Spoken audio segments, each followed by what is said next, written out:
Here it is. Welcome to the Thursday edition of the Lone Wolves Detroit Lions podcast. Finally, after sitting all day by the computer, we all knew that Jahmyr Gibbs was going to land the contract from this morning. Jahmyr Gibbs showed up on the field, and he didn't participate in the team activities, but he started to get his work in. So everybody knew, according to multiple reports, Sports Illustrated was on the scene at Lions training camp. Humid. Whew.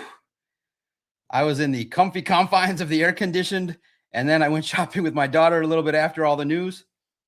So what's your reaction? Obviously, that's the news of the day. I just want to know what you guys think. Just a little bit more than Bijan Robinson. So it's not crazy, but it is an elevated contract. The running back market has exploded. So here are the numbers. 3-year deal, $67.5 million. It can be worth $75,750,000. Your running back, Jahmyr Gibbs, is the top guy in the National Football League. And it was funny. I don't miss, did you see and you guys got to tell me, because I looked at the photo differently from my lens. It made me feel sad to see all those reporters kind of run to Jahmyr Gibbs, and he's just like, he had no desire to talk to the media. It made me feel a little sad. It was like the poor media chasing after a player. I was in the mix too, doing that. It's just, that's the no fun part of the job, where an athlete can't even stop and just say, it's going to be a great day. Like, I would have maybe not took questions. I would have been like, use your analytical skills, guys. What do you think? Then I would have did this. I would have been like, what do you guys think?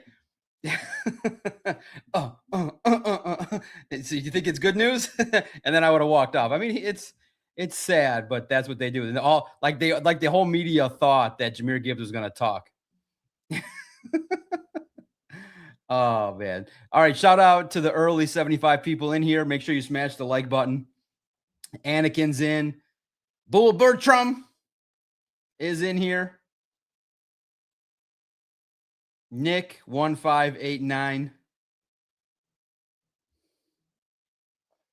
Mishanuga's here. Nick comes in with a little bit of an anger. Nick gets in first. Terrible deal. Wubbot's here. Gavis Con calls it shot. What's up, Gav? Really? I just think that, look, I mean, you got to look at it in the totality of $25 million. Some people thought it was going to go to 27, 28. I do think that the running back market went higher than I expected when the franchise tag is about 16. And you realize, okay, Saquon Barkley is an older player, Jahmyr Gibbs and Bijan Robinson in their prime. Are running backs worth $25 million a year? Now all you can do is say, fingers crossed that these two stay healthy. I can't believe, Nick, kind of the tone early on is on X and here. Some of you are not so much feeling that.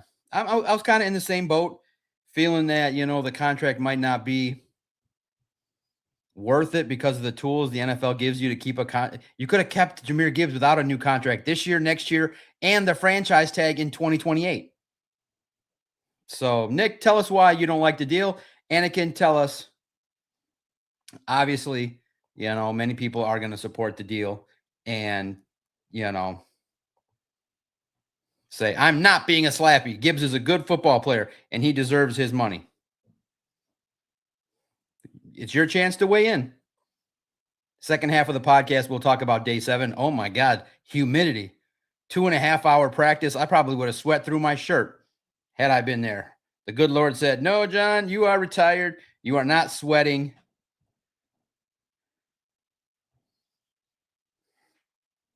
Yeah. Brock Steiner is a bad boy.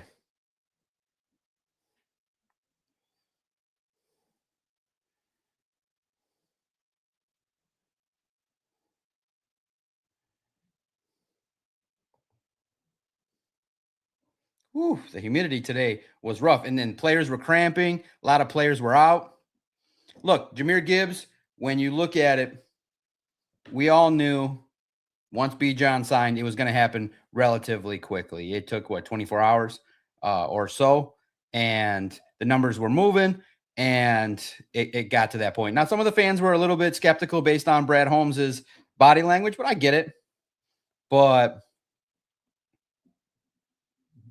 I expect that hopefully, I think you can rest easy that Jahmyr Gibbs will live up to the contract. Good football player, can be used a myriad of ways. You know what he is. You don't feel like, okay, Jack Campbell, Jahmyr Gibbs, Aiden Hutchinson. The question mark is whether or not the Lions are going to have enough to field a good enough defensive team. And they've paid players on defense, Aleem, Derek Barnes, Jack Campbell, Aiden Hutchinson, $16 million for a corner and DJ Reed. But you don't feel as confident as you do in all the money that went to the offense. Panay, Jared, Amon-Ra, Jamo. You feel a little bit more comfortable that they can consistently over the next couple of years do their job. The defense, you're like, well, what happens if Aiden gets chipped and he's taken away? Can Aleem McNeil and Tyleik Williams live up to the expectations? We shall see.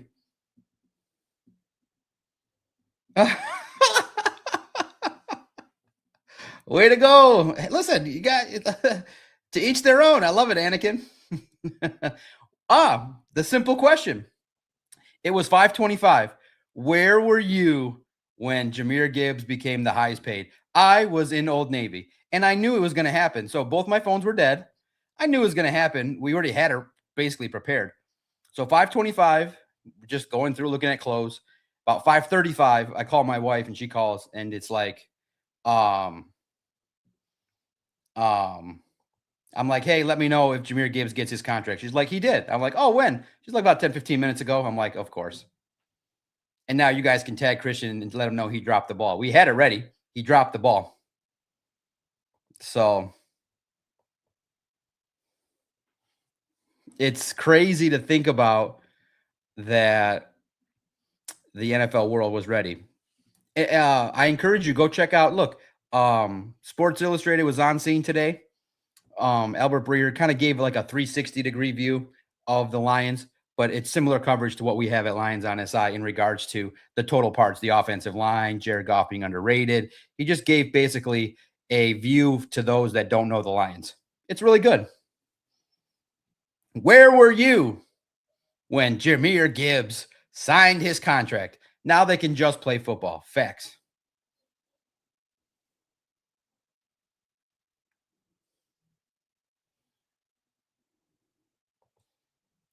I don't think that's possible. Maybe you were watching at 525, it broke, so you're watching the heavyweights. Crunch time is from 11 to 1, unless they were filling in a weird schedule. I don't know.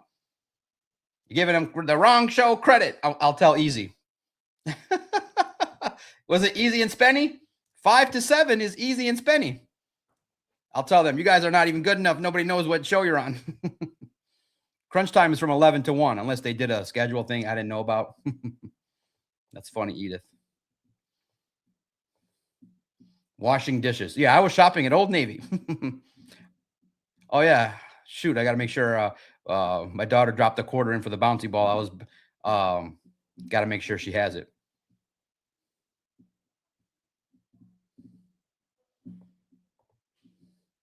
Ooh, yeah. Oh, well, where do you lifeguard at? Nice.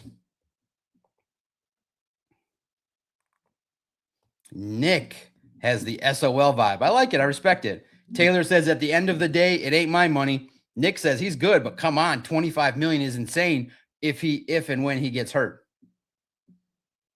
Ooh, Nick. Are you a Lions fan, Nick? I don't know if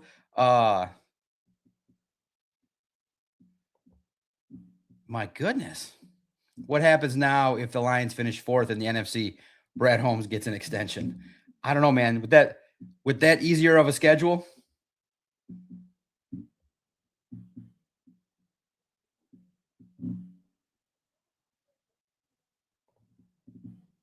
Nice. Give him a little love. Did you hear the news? What's your reaction I was a little surprised. Danny Rogers went from the Lions to Woodward Sports. You know what my first thought was? The Lions might not pay their talent all that much.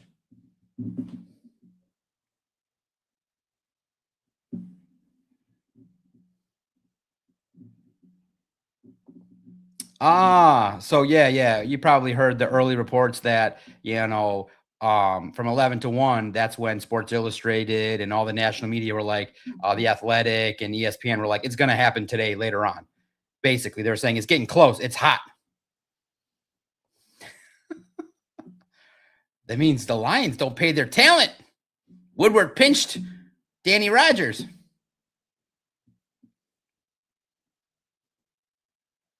Good. That's a good addition. It's a smart addition, no doubt about it. But they're loading up, it looks like, on the Michigan side, right? Braylon,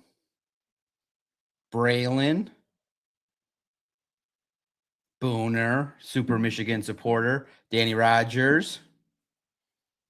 Sean Belegian balances it out on the state side. We got to get more Spartan supporters on that Woodward program. Spenny, Woodward Sports Heavyweights, Spartan Dog. Yeah, no, it was, look, Brad Holmes has a good poker face. Most people believe, like I said, I gave you guys a deadline of August 15th. I said, hey, I would be shocked if it went past the 15th. So, look, once it's pretty clear that once B. John Robinson's contract was set, 75.75. So we're going to have the next article at Lions on SI. Who do you think is next, Branch or Laporta? Where were you when Jahmyr Gibbs got signed, and are you on board with the deal? I'm on board with it. I've accepted it. Do I agree with it? No, but it is what it is.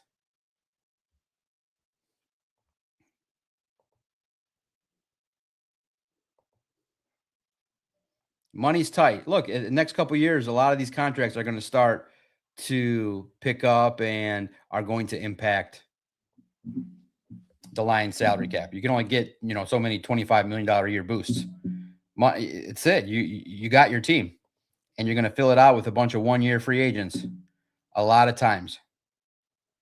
So that's what it is.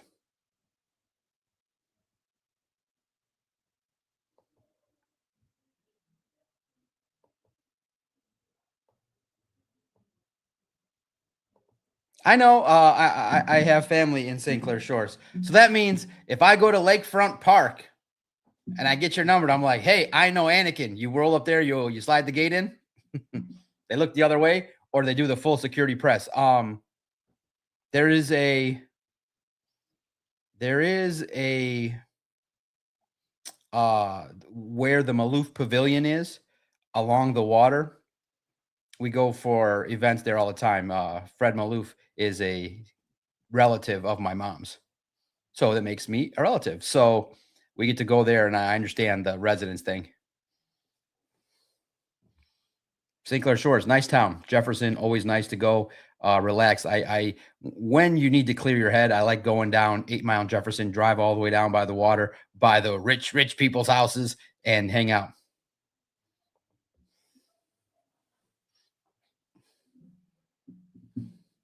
Got it. Anakin's bricked up. I love it.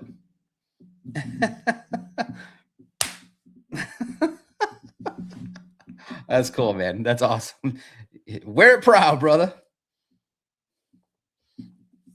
Bull gets in. Tight end is more replaceable to me than running back. Do not pay Laporta. So you think Branch is next? I think both Branch and Laporta probably a little bit into the season.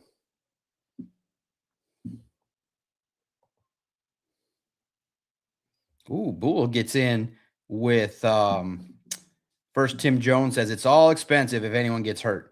Bull says time to trade Laporta and get a second and a corner. Ooh, using an asset to get and fill needs. Michinuga was driving 9 hours for a work meeting. Oh my God. You almost came up to Michigan.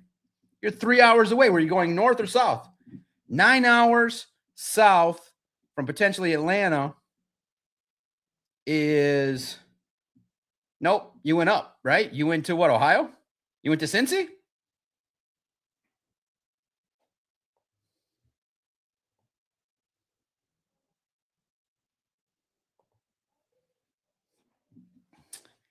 Do you know his story?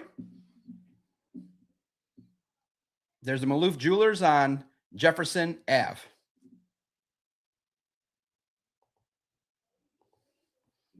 And very nice man. Taught you a lot about business. Very humble, very nice, kind soul. Kind soul. I enjoyed my talks with him in my youth.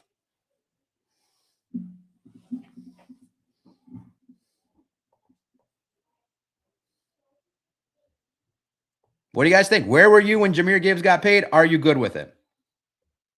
I think by the time, like I said, this is tomorrow will be hopefully his first practice. Gets out there and will address the media and just say, I never had a doubt. I want to be part of the Lions organization. He'll thank Sheila, thank the organization, and get back to work. Hopefully, he stays healthy.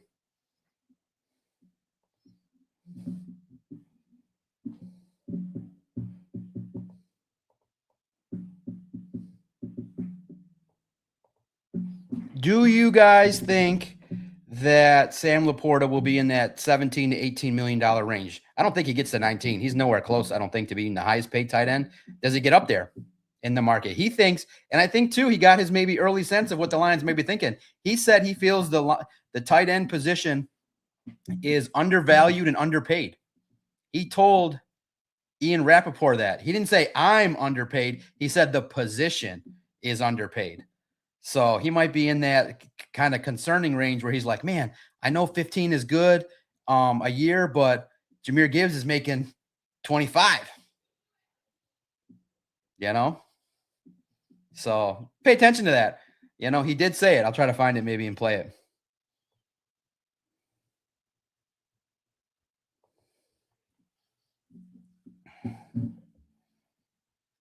Steve-O baby. Doc, Rob Parker just said on his podcast that golf is overrated and people are flipping out on him. Look, it's a tough game if you're not athletic. It's frustrating, but if you have like grit and competitiveness, once you start to pipe drives, you get hooked.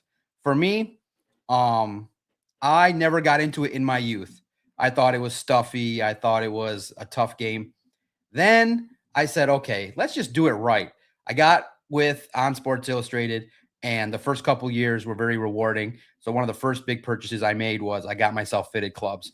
And the guy, when I was swinging, he was like, oh, you have a decent swing. But he's like, how are you swinging? I said, what do you mean? He's like, no offense, no disrespect, but your clubs are all 2 inches, 3 inches too long. You're short. I said, I know. That's why I'm here to get fitted. So he showed me what I was swinging with and what he fitted me with. Holy cow. He changed my life in terms of golf. I got fitted clubs, Callaways, Mavericks, and holy cow, I could hit the ball. And then I had the problem that everybody else had. I could hit it 300 yards. I just couldn't hit it straight. I can fade it. I can power fade it. I can snap hook it, but I can't hit it straight.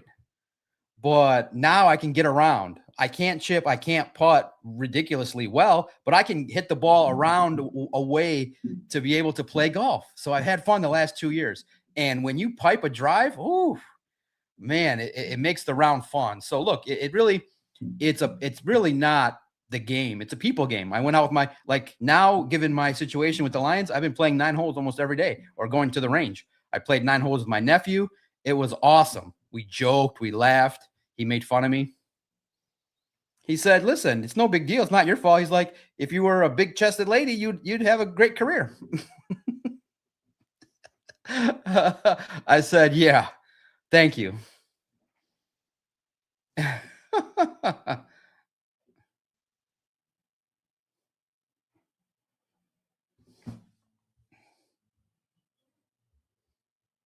Well, you're spelling golf. Oh my God.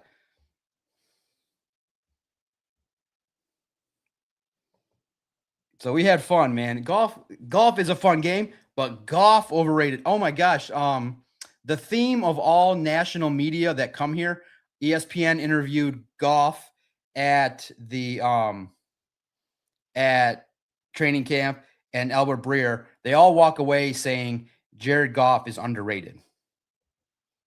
So that's why Rob Parker's saying that. He's saying Jared Goff is overrated.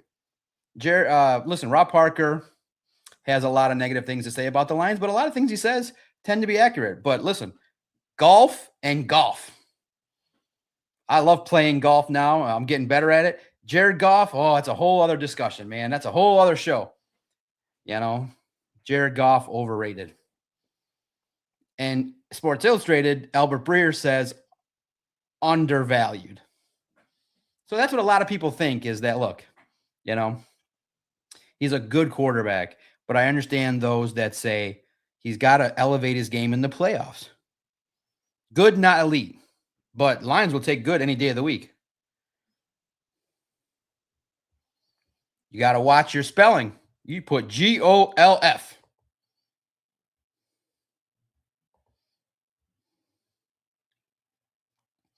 Tim Jones says Rob Parker is an idiot. My nephew's funny, man. He can destroy a golf ball 300 yards, but he's got a vicious hook. He's like, your NFL career would have been so much better if you were just a girl. I said, shut the hell up and hit your iron. Line it up properly.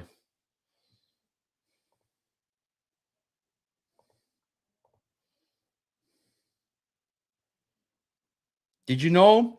And it was cool too because my nephew got to see it. I got to show him. The winner of the Rocket Classic uses the baseball grip.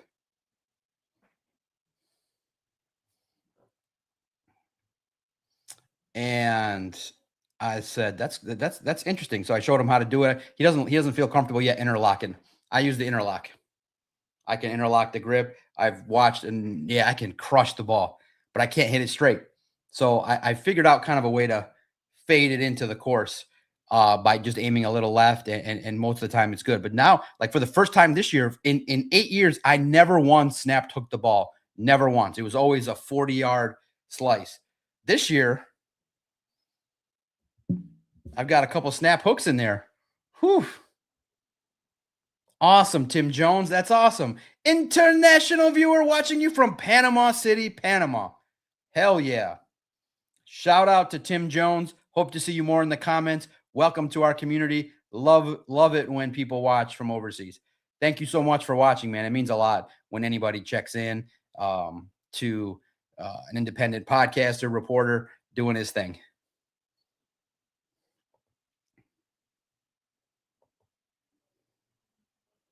If you want to mix in, like I said, Jared Goff, I mean, if he just said it on his Fox show, I'm sure they'll clip it. Maybe I'll write it. But I mean, it's like the 5th time. You can't have the Jared Goff debate every year. You just can't. So let me know, okay, before we move forward. Jahmyr Gibbs, good thing, bad thing he got the extension. A couple people in here have said, hey, it's a contract that could prohibit the Lions from being successful in the future. The running back market exploding is crazy. I just think that you have your philosophy, you live by it, and I would have liked to have seen what Gibbs does this year with being the bell cow, but I think that there's a higher probability than not he's going to have success. So fingers crossed, it's going to be a player that lives up to the contract right away. And look, it doesn't kick in until 28. He's I think through the 2030 season. He's under contract this year, 5th-year option next year, and then it kicks in. But then so do some others as well. You know, Jack Campbell's will start to kick in. Aiden's will be full force. Amon-Ra's, Penei Sewell's, Goff's. Now you can start to restructure. Kick the can down the road. What up, J Mac? That's right. Want me? The first luscious source I might have to hit the golf links with is One Repub. He's challenged me openly. The first luscious source challenge from One Repub.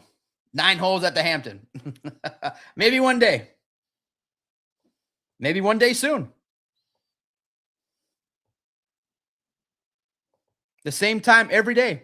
Tim, thank you so much. That's so nice. Every time, 7 p.m. Eastern time, the same time that I started today. Man, that's really cool. Thanks, Tim. Hopefully you subscribe, become a member. You get access to the exclusive videos, the emojis. Detroit hitter, got it. I don't have that problem.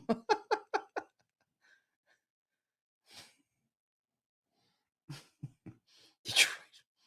You guys are wild. The luscious sources coming in hot. All right, let's give our recap of today. The Gibbs topic is open. Steve-O Baby brought the golf debate. I do want to see this too, though. What's your reaction to this video? Because my first thought is, and I always share my first thoughts. My first thoughts was poor media. It's like, oh man, I don't miss this.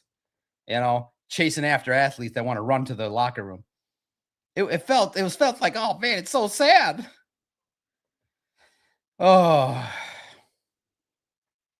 but I made a joke about it. I was like, man, Jared Goff walks through and nobody made an effort to talk to him one-on-one. I felt like at least the people should have made an effort to talk to Goff. Maybe he talked today, but you could look at this. Remember I was telling you Jahmyr Gibbs is not like the most, media friendly person. Look at this. You got the whole media's like, oh, and he literally, listen, I would be different. If the whole media is waiting, I'm going to put on a show. I'm like, oh, they're all looking for me. I'd be like, what do you guys want to talk about? I'd be like, so what do you guys want to talk about? My contract? That's my agent's job. Next. So look at this. Everybody walks up to him. He's like, hey, bye. Thumbs up. See you. And then look, Jared Goff walks in. We'll play it one more time. Nobody stopped Jared Goff. Like, hey, you could have got a one-on-one with Jared Goff. Like, hey, Jared, come to the side. He's like, see you. That's an embarrassing look. He's like, peace. See you.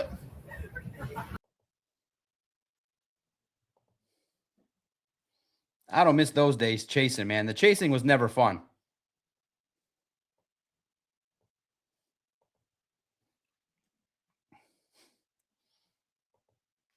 Tim Jones, I watch your videos all the time. I like this better live. Oh, man, Tim, that means a lot. What do you like about the videos? What keeps you interested? Just honest look at the Lions.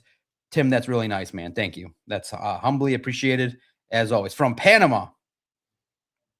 I mean, just to divert here, is it true? Can we spring break in Panama? Doc's going to be the 50-year-old hanging out by the bar being like, hello, ladies, Panama.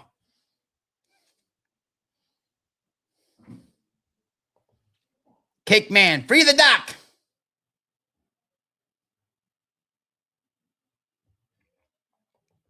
One, not Snap. Question me, Alex Anzalone, for sure. You don't know the Alex Anzalone story? That probably made the Doc files. Alex Anzalone. You don't remember? I'll tell the story next week. Yeah, Alex Anzalone was not a big fan of the Doc. I told the story now like 3 times. I got a rule put against me, and it hurt the media, but helped me, which is weird. So I put commentary over a video I shot, and Alex Anzalone got mad. But he stood up to me. I stood right up to him. I didn't back down. And then I said, hey, yeah, I said this. This is what I meant. And I said, I'll talk to Derek man to man. And I just went over, talked to Derek, and got a story out of it. So they realized, look, I'm a grown man. I'm not, I wasn't scared of any player. He walked right up to me. I looked right at him. And I said my piece. But I was, like I said, surprised he did it right in front of everybody. But nobody snapped on me. Why would you snap on me? I'm a nice guy. I had my comments, and then I think they realized this guy is just, I stood there. I answered his question, and I said I made commentary about the video. Yeah, he should have made the tackle against Dak Prescott. And then Derek Barnes gave me a quote, which was awesome. So the whole media is like, oh, wow. What are you going to do? Appreciate you, Cake Man. 1,000 jewels. Goat trophy. So 7 p.m. Eastern time. How are the beaches? Are you near a beach? How's the alcohol? Right?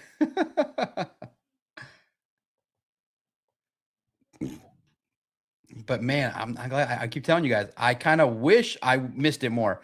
I work till 1 or 2, golf 9 holes, come home. Now the later part of the week, tomorrow, Saturday, Sunday will be a little bit more psychology based, so I'll have more other things to do. But I could like this schedule. Today was a little shopping.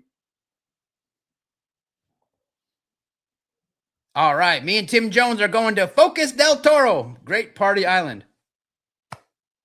Run for the shelter of your love. All right. Me, Tim, and the ladies are going to Focus del Toro.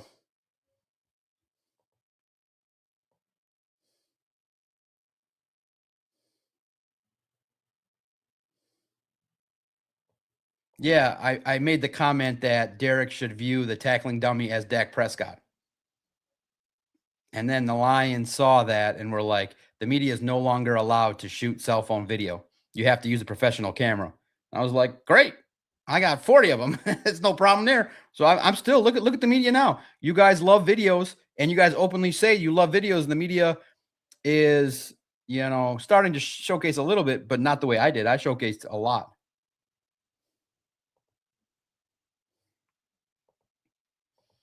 Magic City. Okay, the first content will be Magic City.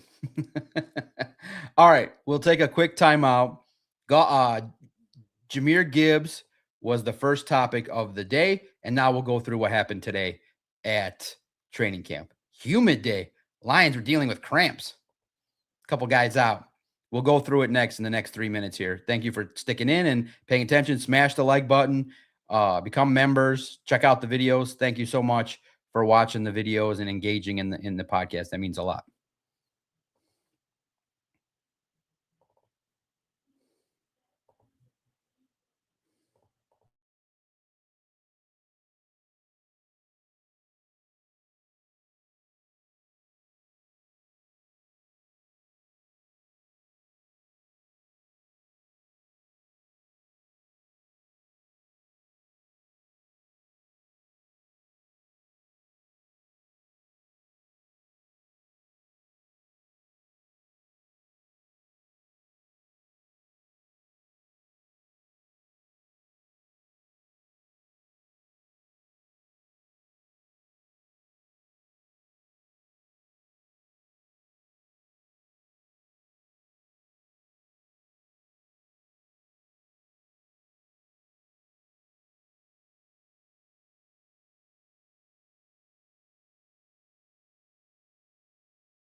All right, everybody. Thank you, Mishanuga.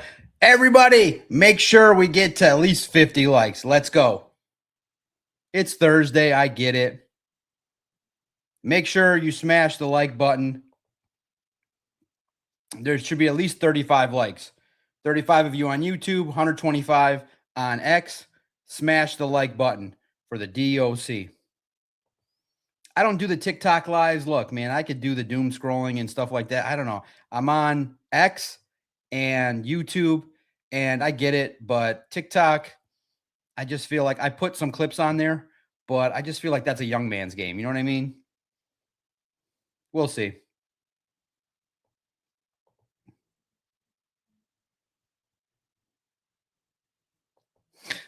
Extra Trim is like, I'm enjoying the Docs program, and all of a sudden the ED pill commercial comes on. Well, obviously you're listening to a podcast where the Docs algorithm is going to mess you up. I apologize. Once you come into this show, your algorithm is messed up forever. Male enhancement, Panama City Blues. So, Tim, I got to ask you. So, if I get into a resort, do they have the people? Because Antigua was crazy. Me and my wife were just shocked by they were like, okay, just don't talk to the vendors outside of the resort. The resort was beautiful, but right outside there were drug deals going on. It was like absolutely beautiful, flawless, crystals, and right outside there were drug deals going on and people on horses. And I could have swore they were selling goats right outside the beach. So, can I go to an all-inclusive resort that's pretty safe in Panama? You know, I got freaked out by the Cancun cartels. You know what I mean? I loved going to Cancun for a friend's wedding. We had the best time. Bombed on a Wednesday. But I haven't been back since. I was like a little bit scared of the cartels. I saw the video. I'm like, maybe not for me.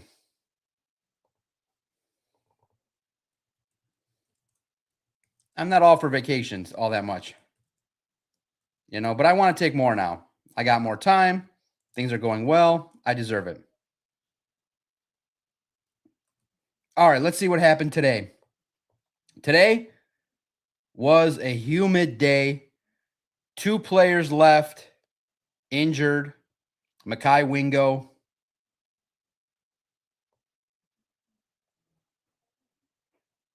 That's unfortunate. You know, he's trying. Hopefully, it's not too bad. And one other player.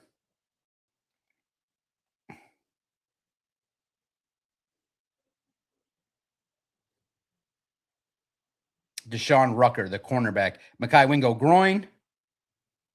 Tyler Lacey left with an undisclosed situation. Deshaun Rucker with an ankle.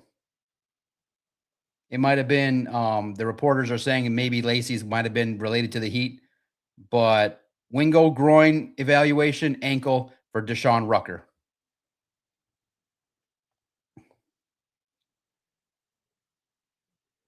Not practicing, Teddy Bridgewater, Isaiah Pacheco, Sione Vaki, Manu, Scruggs, Derek Moore, Peyton Turner.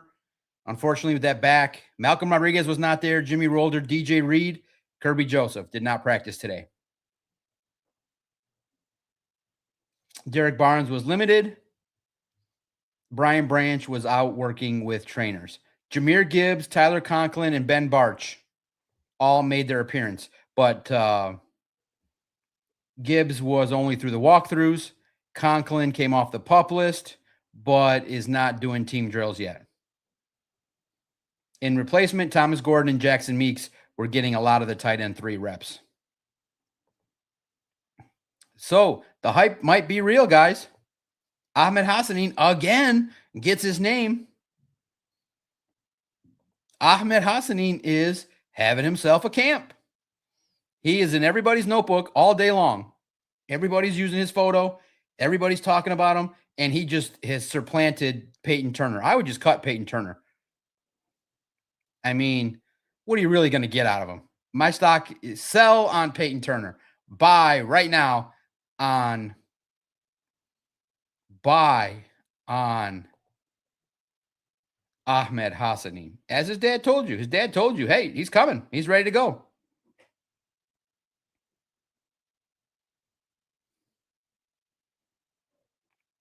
So, according to the team did 2 waves of one-on-one period. Early on, the offensive line was dominant. Ahmed Hassanin bullied offensive tackle Blake Miller and won his rep against Colby Sorsdahl. He used a bull move against offensive tackle Blake Miller. Mason Miller, unfortunately, the second-year player, lost battles against Tyree West, the rookie. Skylar Gill Howard, write this down. He got a split. He beat Miles Frazier, but Melvin Priestley got the best of him. Melvin Priestley pancaked the rookie.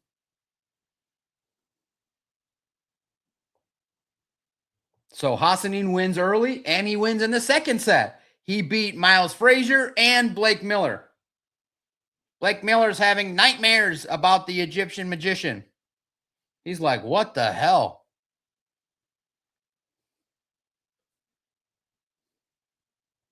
Melvin Priestley was a guy that won a lot of reps in the one-on-ones. He had the best of Skylar Gill Howard and held his own against Tyree West. So keep in mind 2 players, Devin Cochran and Melvin Priestley.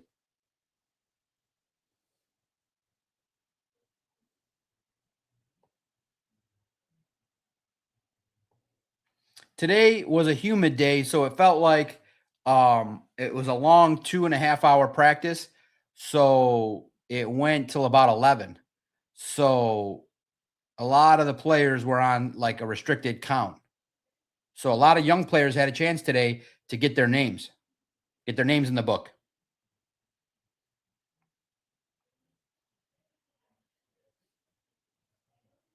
So with all the players and stuff in the first team period, you had Jacob Sailors, Levi Onzarike, Devin White out there. So you had a lot of guys lower on the depth chart that had an opportunity to get after it.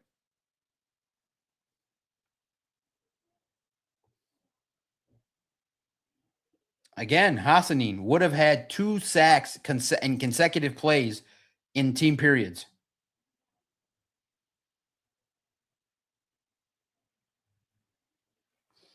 Altmaier got a lot of work, but Altmaier had a good day. But when he holds the ball too long and there's coverage, Hassanin and Eric O'Neill were handling business on the second unit. Chris Smith got to knock down an Altmaier pass.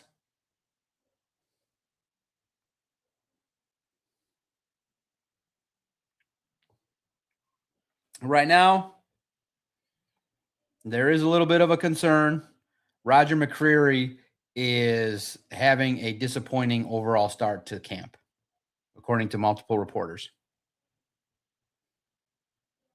Gave up a touchdown to Dominic Lovett. That's not good.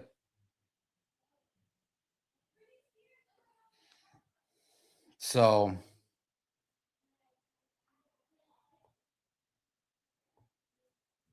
Roger McCreary is having a rough start to camp. And what you're seeing as a result of that is Izzy and Ennis Rakestraw getting more opportunities.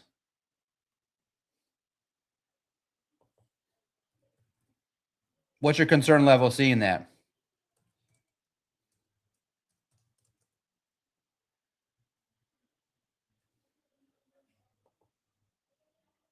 What's your concern level when you see McCreary struggling early in camp?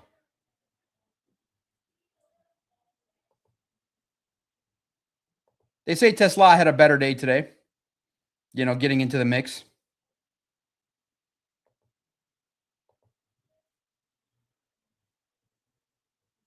I look at it and I say, I am impressed that, Ennis Rakestraw survived another day and is competing to try and take a job. And Izzy as well is come in and made himself a player that could be seriously the starting nickel. Roger McCreary might not make the team. Practice ended with situational work between the second team offense against the second team defense. Down one, the offense job was scoring and taking care of as much of the clock with 3:30 remaining as possible. But the defense won out first.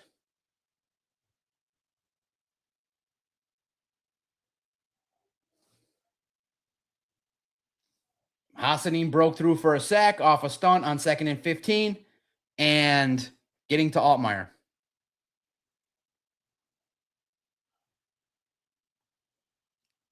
But the offense got it going. Altmyer connected on 6 straight completions, including to Tom Kennedy and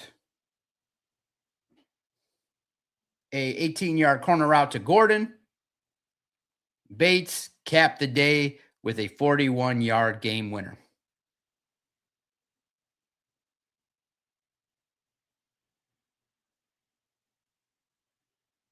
So the first go around, the defense manhandled. They reset it. Altmyer gets cooking, and that's kind of how it's supposed to be.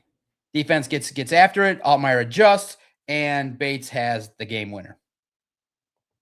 Woohoo! They end practice on a good note on a hot, scorching day. So you're talking about Ahmed Hassanin damn near making half a dozen great plays, 3-4 potential sacks.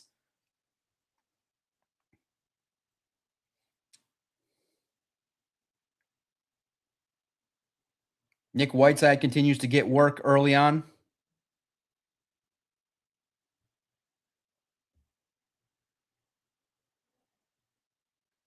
Tesla was able to win his reps against Whiteside today. Today was a little bit of a sloppy day because officials were there and there were some procedural type stuff. Keith Abney got a lot of flags, no respect. A lot of false starts. 2 illegal formations. So the flags were flying today at Allen Park. The refs were like, "Oh, this is the Lions." Flags.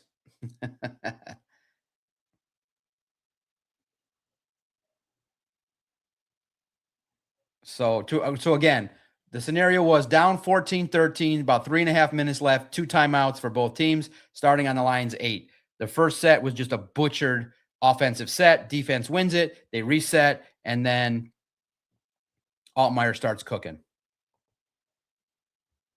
So some opportunities for Devin White. You're out. So what happens is you see the good players getting their chance to move up a little bit. So Whiteside faced Tesla. Tesla's starting to hear that he's having a slow camp. Now, the thing I said on Crunch Time, which is great, is the pressure gets to ease off on Doc a little bit in that all the daggers don't have to come my way. I can just say, "Oh, he said that." You know what I mean? Because I would have wrote about Isaac Tesla being disappointing. So now I can just sit back and say, "He said it." So a little bit is making the grays not so gray. Do I look more relaxed? But here's what's being said out of camp. Not by me. It was not I. It was not I. Here is the early assessment from the show that I ranked the number 2 podcast of 2026, of 2025, the Lions Collective.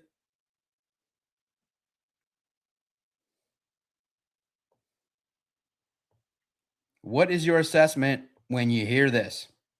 It is not I. It is not I saying these things. It is not I. This is courtesy of the Lions Collective.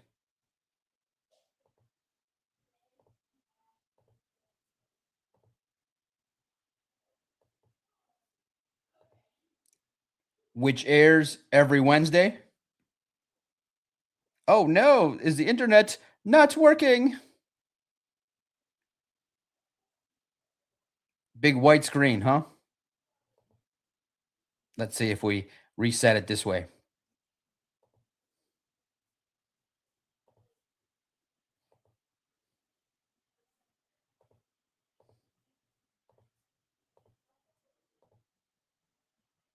There it is. Take two is like, ooh, too hot. The take is too hot to handle, too bold to fold. But here it is. It's been disappointing for Tesla. I think he's struggling to get separation. He's getting worked over pretty consistently by Rocky Sin, which good for Rocky Sin. It probably speaks volumes to the work he's putting in. But remember, Tesla was a slot receiver in college and didn't face a lot of press coverage. And I think the thing that is continuing to hold him back from reaching his potential, and not unexpectedly, is he's learning the nuances of beating press coverages, releases off the line of scrimmage. He's got the size. He has incredible top to bottom athleticism. But maybe the one thing with those two things is he's not the fastest from 0 to 10 miles an hour, right? Like those initial steps are not the fastest thing because it's a bigger body. You got to get going. And so you're going to have to win with some physicality off the line of scrimmage. Your footwork is going to have to be pristine. And, it just hasn't been there quite yet. And we saw the contested catches last year. Unbelievable. I think that's still in there. We've seen a couple highlight reel type plays of him going up and over guys, but you kind of hope there'd be some more nuance to the route tree this year. And through the first week of camp, it's not there. And what does that mean? Well, I think we looked at Greg Dortch's addition as a supplement and not a 50-50 split like it was with Khalif Raymond. I think it's Greg Dortch is going to eat more into the pie than maybe we thought originally because Greg Dortch has looked really, really good.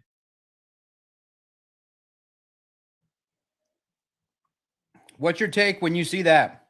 What's your take when you hear that? It's early, but Tesla's got to win more, separate, use his tools, his speed.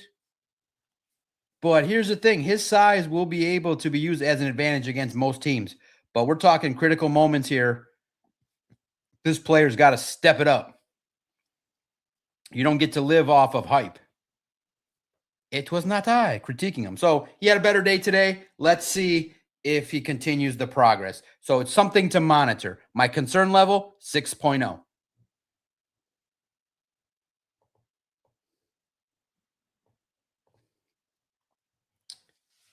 Jeff was pissed because everyone now knows Will Birchfield is taking all of his attention.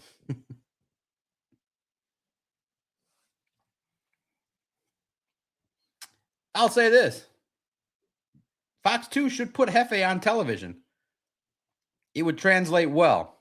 They should put Jeff on television.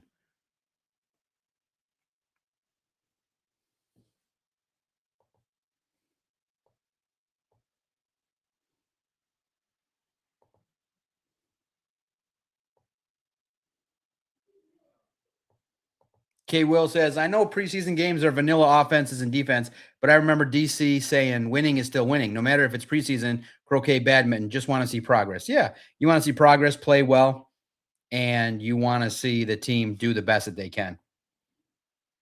So look, the team today went through a hot one, and you're starting to see some separation from the depth chart. Ahmed Hassanin's earning a role. Tyler Lacey earning a role. Whiteside now is stepping up in competition.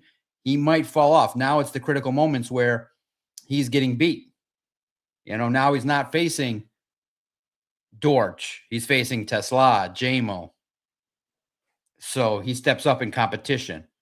So now is the time where you get a chance where the ball's in your court. They move you up a chance. You got to handle business. And this is the time where they can start to evaluate. I'm a little concerned about McCreary. I might think he'll get cut. What's your reaction?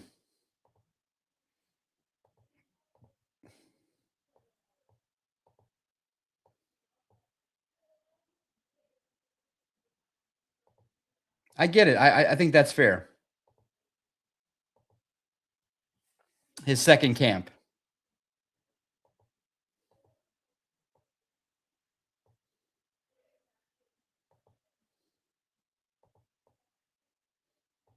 Ooh, Clinton wanted Diggs. Listen, this is off the record, but I'm sure the Lions have files and they're saying, okay, who is most likely to film Diggs on a boat party? They're like, John Macaroon. They're like, yeah, we can't have that. They'll be like, John will be the first one to ask himself on Diggs' boat. There will be no pink stuff though on our boat.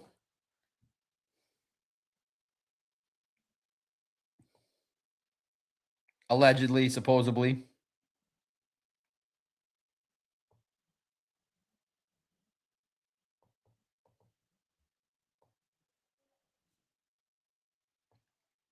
What's your reaction to what you learned about today from training camp?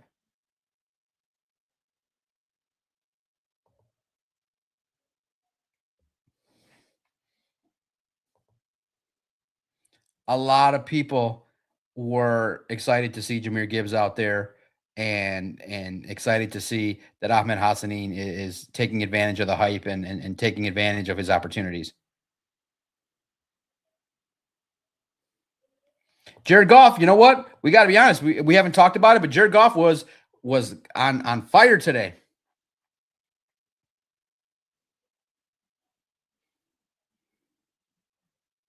They described his efforts today as surgical during a red zone 7-on-7 period.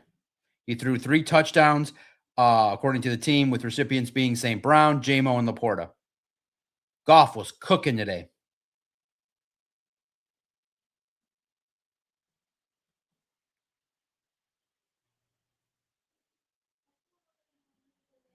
Pay attention to, in your notebook, Jacob Sailors, Jabari Small. They're taking advantage of Sione Vaki being out. Dan Jackson today had a big pass breakup to force a turnover on downs during a red zone period. Today, Jake Bates finished 6 for 8. His misses came from 48 and 39 yards out.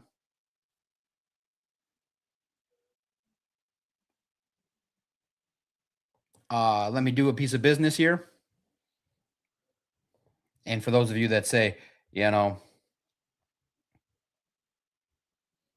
got to do business, the right way in terms of the mothership. And like I said, the only thing I hope that my behavior didn't make this fine gentleman's job any more difficult. But it didn't. He looks like he talked to Dan Campbell. He gets his full access. The clean cut Albert Breer from the mothership Sports Illustrated was in attendance today. So make sure you go check out his notebook.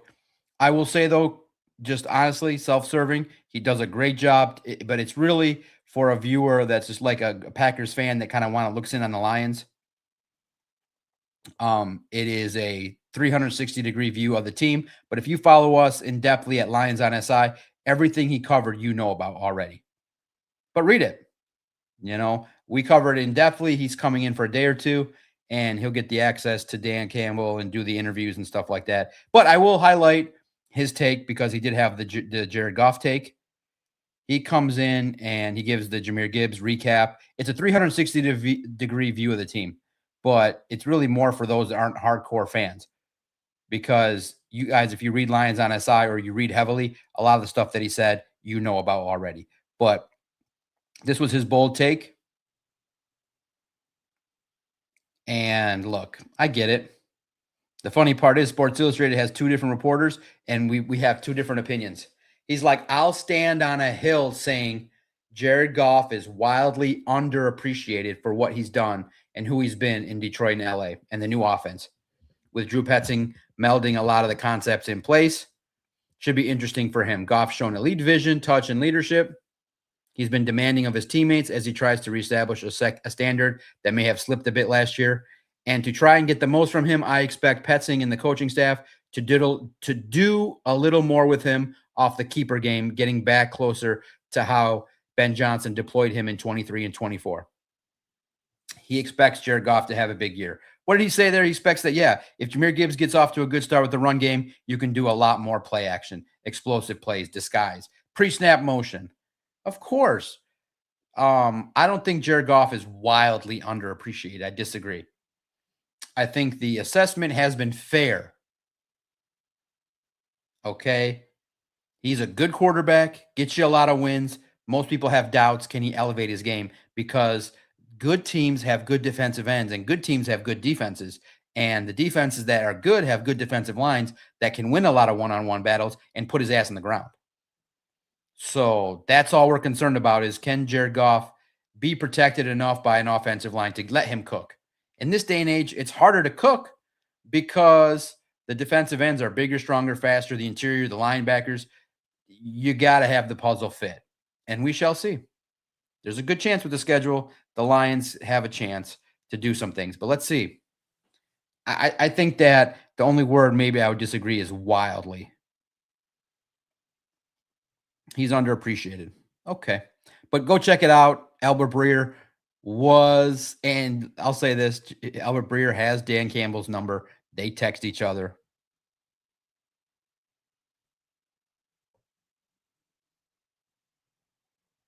And he's a pro. He's a true, National Football League full 32 team reporter.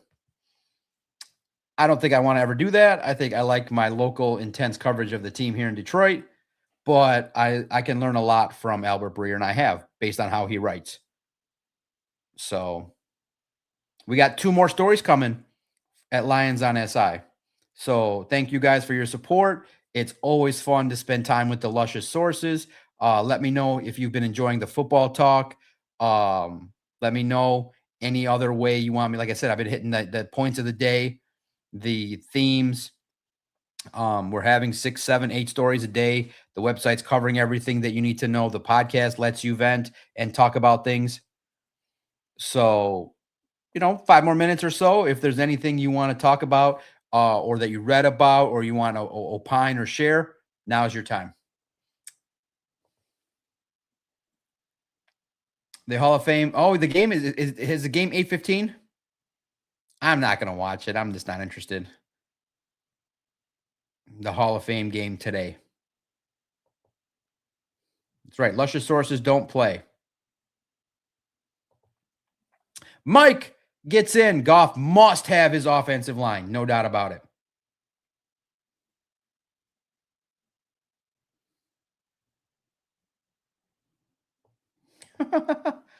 Oh, a troublemaker macaroon. I'm not a troublemaker. It's just, it really is funny when you really think about it.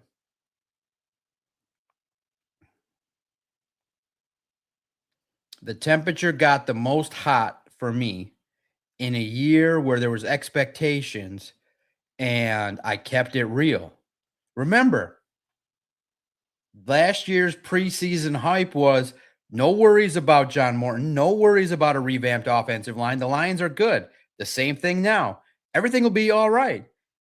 And I said to everybody, guys, if your team is predicated on the running game, John Morton got fired from New York Jets because he couldn't establish the run.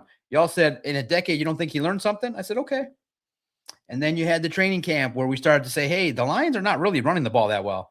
They're getting it, or they should stop running it through the interior because they can't do it. So you are getting the inside analysis there. Game 1 looked sloppy. That's coaching. You had a whole offseason to prepare. So when the team fell off, I critiqued more because there's a standard. So that's fine. And again, as you grow like 6, 7 years, you want to talk about more things than just the team. You're realizing, man, the media in town is not that, they're slanted a little bit towards everything is great. And I'm like, that's why, so I just never shied away from sharing what I felt about what I felt at the time. And look, some people may say it's not fair, but a 9 and 8 years never great. And so you have to critique the team. You have to critique the team in a way that I thought was fair and balanced.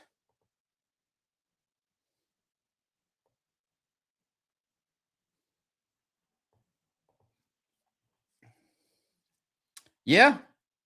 And the one thing I'll say is before the season, before the camps, I had Ahmed in my 53. A lot of the media wanted to take a wait and see approach. I trusted Mr. Mahdi here. I trusted him to say that he was going to do the work.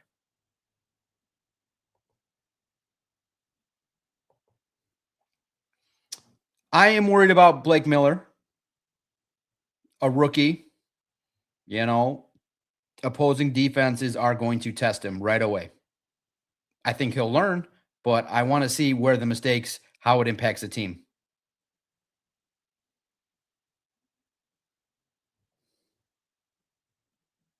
But I think he'll grow over the next month.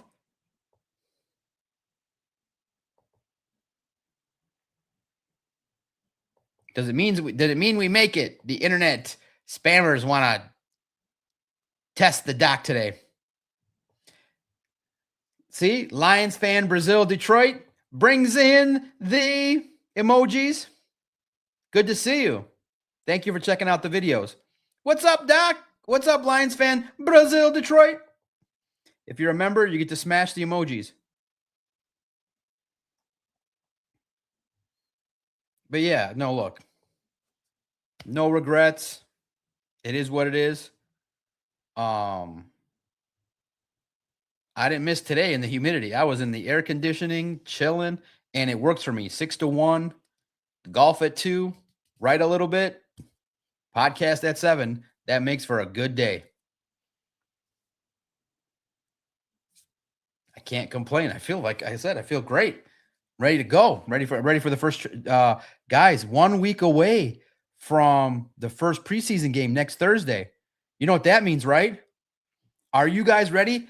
The second the preseason game ends, you guys want to go till 1-2 a.m., 11-1? I'll be here. I have all the energy in the world. We'll have a recap of the game, studs and duds, what we liked, what we didn't like. And you can come in and let us know what you thought of the preseason game. And for the most part, most games, when the game ends, hop on right over here. One more thing, Jude, just to talk about it. I didn't have a big reaction other than what I shared with you. But there was one thing that made me go, whoa. Danny Rogers is joining Woodward Sports from the Lions. That's a great hire. Tells me the Lions don't pay. Woodward said, we'll pay you more. Danny Rogers, think about that. Go from an NFL team to Woodward Sports. Damn, Lions. I liked how Danny Rogers did her job. I thought she was professional. But again, she did, the work that she did and what it is, it's PR. When you work for the team, you're not reporting, you're doing PR. You're doing PR for the team. But now maybe she gets a chance to report.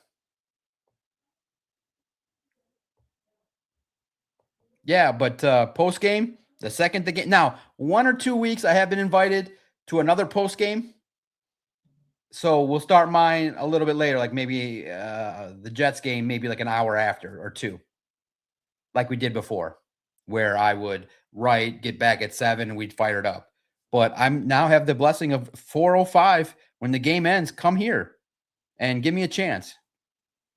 And I think you'll have a fair place to share your opinion, and we'll celebrate wins and debate losses and critique.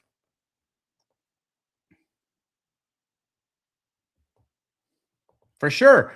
Tim Jones, welcome to the Luscious Sources crew, brother. Hope to see more of you. It is an awesome pickup. She got tired of the PC crap. Listen, come on. Come on, Austin. It's relatively speaking, I think, an easy decision here where this comes from. I'm certain they approached her and said, what will it take for your services?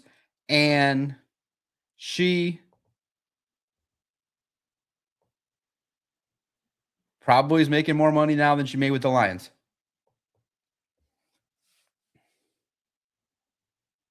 Man, that's really nice, man. I get to leave that up there for a minute. And that's like I said, that's why the sting of it, the only thing I'm bothered by is when you're dealing with people in the communication business, you just would have liked some level of communication. Hey, we don't like this.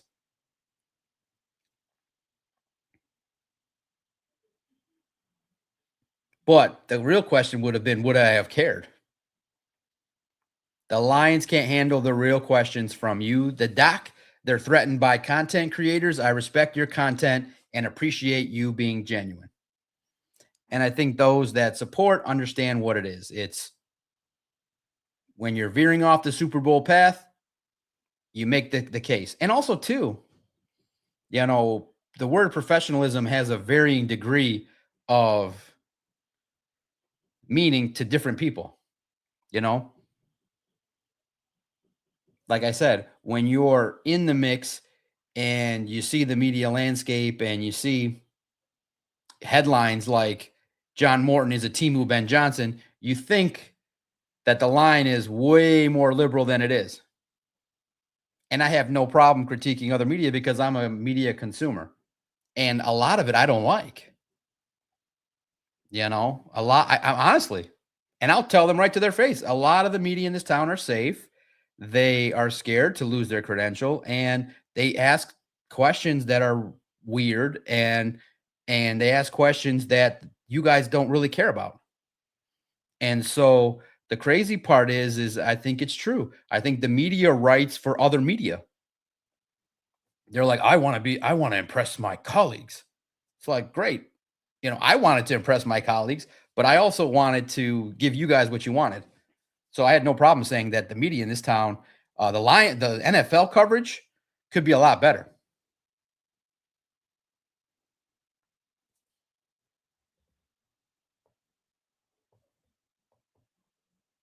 Doughboy Steve back in the fold. Phil C back in the fold. Smash the emojis before I get out of here. Yeah, and I think that everybody should be critiqued, even me. But if, like I said, if you were not a fan of my work, you could read Christian and Vito. They have different stances in Emmett. But like I said, I thought the line was further than it was. And listen, like I said, if there are 9, 10 more people, there's only so much space. I could understand being the first one out. I just would have liked a little notice. But listen, God works in mysterious ways. My kids are the right age where I can hang out with them more. I have the right perfect balance, and stepping back from it, I'm happier. You guys tell me. I can only serve the readers. Are you liking the coverage you're reading at Lions on SI? Daily updates, sharing what's being said, giving our opinions, breaking the news, and talking on the podcast. Nothing really changed other than I don't drive the 2 hours a day. I'm very happy. So I think God looked out. And honestly, Lions fan Brazil, just look at what I shared with you. Did you see the clip, of Jahmyr Gibbs walking off to the media? That's a daily thing. That's not fun. This is fun. So I'd rather spend 80 minutes with you guys. Like I said, this year would have been probably my last year reporting like that. What are you supposed to feel when you're waiting there and you want to talk to a player and he just walks off gives you a thumbs up? I mean, you know what I mean? I don't have to kiss ass to get someone to talk to me. It's just easier. It's just a lot easier. Look at that. All the media's looking. I could never even think to act like that. I would, like I said, if I was an athlete, I would have all the cameras around me 24/7. They'd be like, the media would be like, well, you're not supposed to talk every single day. I'd be like the Amik Robertson. They'd be like, that dude just won't stop talking. So thank you for the nice compliment. Yeah. Look, in the end, I stood out like a sore thumb because of how loud I got, and the others are holding on to their jobs for dear life. You know what I mean? You can see it. So, but I don't blame them. Look, if that's your livelihood, listen. And I said this when I spoke to the Woodward Heavyweights. I acted as if I didn't care about the credential because I don't have to care about the credential. I'm fine either way. The good Lord has blessed me in a lot of good ways. So, and like I said, what's crazy was one of the things that they referenced in the files was a podcast I did in September. I said in the podcast, I'm like, man, I'm loose with my words. They're probably going to kick me out. I said it on a podcast in September last year. I said, man, I'm kind of loose with my words. I'm like, they're going to boot my ass out. And I still acted that way. I want credit for that. I'm like, damn, I think I'm loose with what I'm saying on these podcasts, but I serve you guys. I said, man, I think I'm kind of loose-ish with what I'm saying. I feel like they're going to throw my ass out. And the one thing is, guys, I am self-aware. I am self-aware. When I left, one more time, I'll tell you, when I left, the last day of spring, I walked to the couple guys, big smile on my face. I said to a couple guys, I walked in the room. I said, listen, I hope I see you in the summer for camp. But I had a big smile on my face. I said, I hope I get that. These are my last words walking out of the room. I said, I hope I get to see you in the summer. But if I don't, it ain't my fault. I had a big smile on my face and I walked off head tall. So that's what they heard from me, because I knew. I mean, I'm not dumb, but I would have liked at least a man-to-man talk. Hey, they kept a file. I mean, literally that is weird to me. Keep a file on someone versus talking to a man-to-man, a text message. Because like I said, I joked with the PR staff. Dan Campbell ripped me in the Baltimore game, and me and the PR staff are laughing. They're like, ha ha. I'm like, all good. I never made their life a headache other than the stuff on the website and the questions and, berating their media. Oh,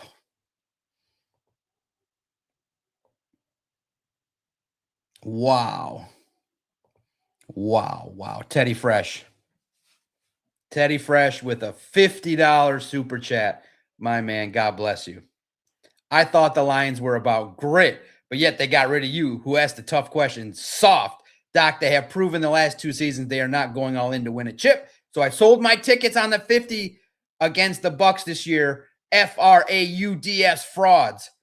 Teddy Fresh, my man, thank you so much. A $50 super chat to end the show. Man, thank you, man. That's really kind.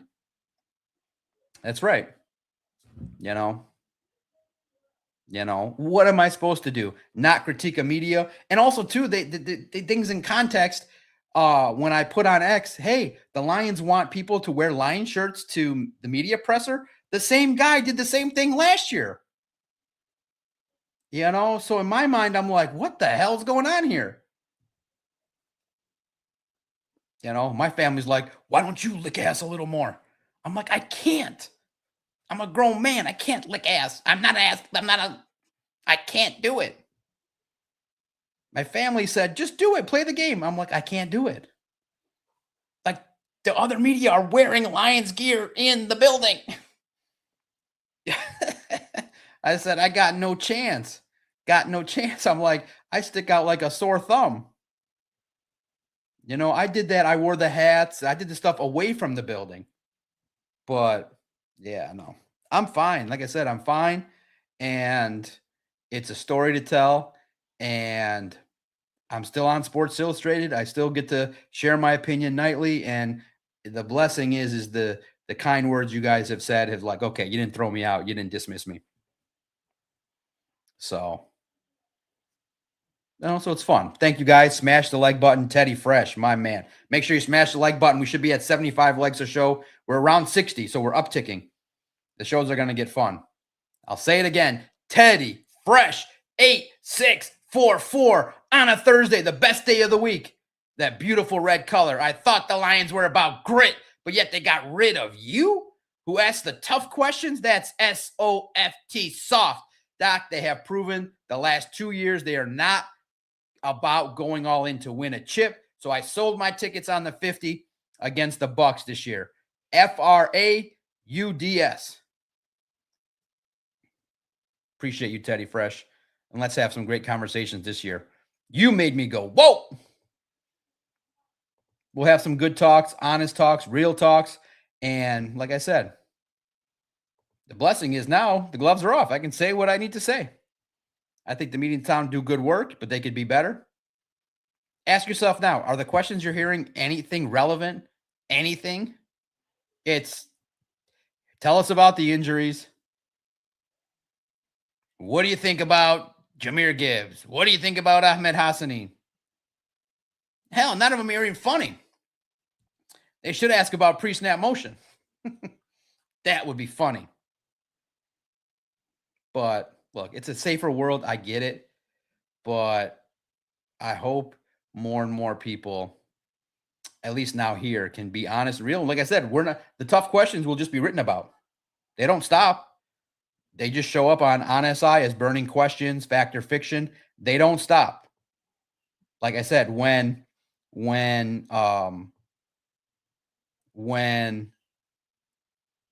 we need to talk about the decisions made at cornerback, we can say they're incompetent. And I think they were. I think that they maybe didn't do enough at the cornerback spot. I plead the fifth podcast, right? I plead the fifth podcast.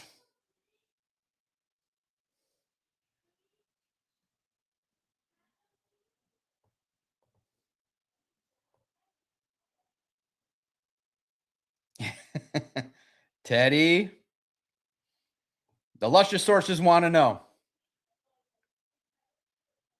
You got a stable? No disrespect.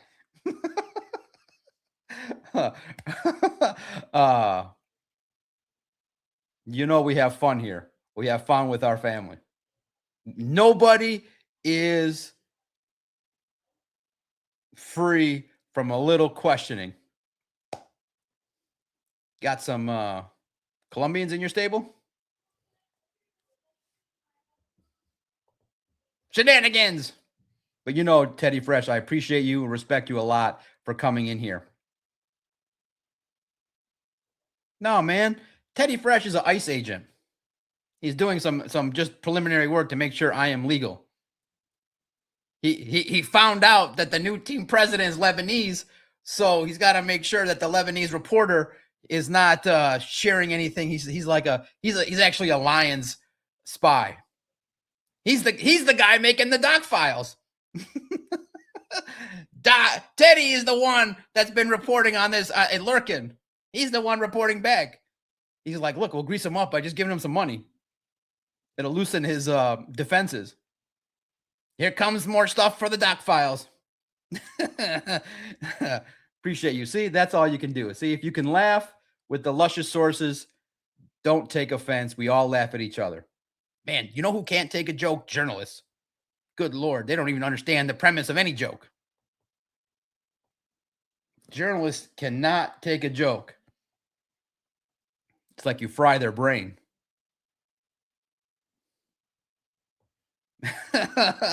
Teddy's like, oh shoot, I gotta change my pick.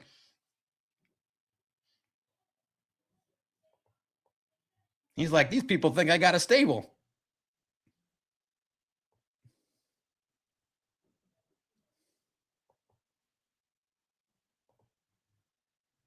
Teddy Fresh, I got a lot of respect for you. Teddy 8 Mile. Come on, man. It's Teddy Grossbeck. Oh, what is the street? You get off at 696. Not Lake Orion. What's the street there that gets you into Farmington? Teddy's West Side. Are you kidding me? Teddy West Bloomfield.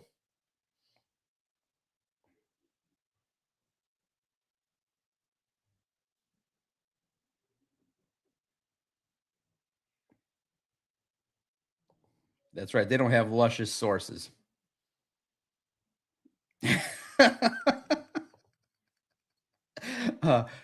Teddy Fresh, reach back like a pimp.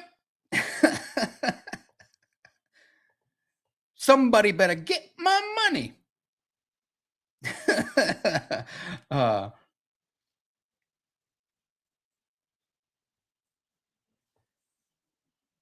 Oh, that's right. I got to remember the story. Oh, man, you said $50. Oh my God. Dude, I don't want to get in trouble. You said it. Yeah. Yeah. The story in my brain. It's $50 story. All right. Listen, you just got to say it anyway. All right. Here's the story. So, listen, it's all in the relatively speaking, all work. So I would sit next to the Pride of Detroit staff at the Lions games, right? And they would talk nonstop, like about everything. They talked during the game, they talked during the thing. So one time they were talking family business in the in the press box. I'm like, Jesus Christ. Like, do I say I never once told them, like, guys, pipe down, like, be professional in the press box. So they were complaining about the guy that was doing they were complaining about the guy that was wearing the lines, the guy that shows up once a week. They were like, man, he's tough to edit. He writes like he talks. And they were like, and they were just like pants, like they were breathing heavy, and they were like, man, this guy like types like he talks. And I'm like, will you please be quiet? I don't care if your staff writer can't write. And I was like, Jesus, I never once told them, hey, this is a working press box. You're not supposed to cheer. You're not supposed to be so animated. But yeah, they would talk family business, and they would actually complain about the writers. They'd be like the schedule, and they'd be like, man, this guy, we got a format. We got to tell him how to write. I'm like, Jesus, like, this is like, I can hear you. I'm right. Like, literally. So I would sit here and the guy would be like right here. So I should have been like, I can hear that you're complaining about Al. I can hear you. So, Al follows me still. I think the rest of the guys have blocked me, but I think listen, I'll be honest, he's a good guy. He is a stats guy. He's a super fan, but I don't know. I don't read really a lot of his stuff, but the editors were complaining openly. And I was like, Jesus, and it was tough too, because I never, like, I would hint at it, like, hey, like I would say, can you put me like because my spot was like 35. Can you put me like number 50 away from these guys? And they put me next to these guys every game. Whew.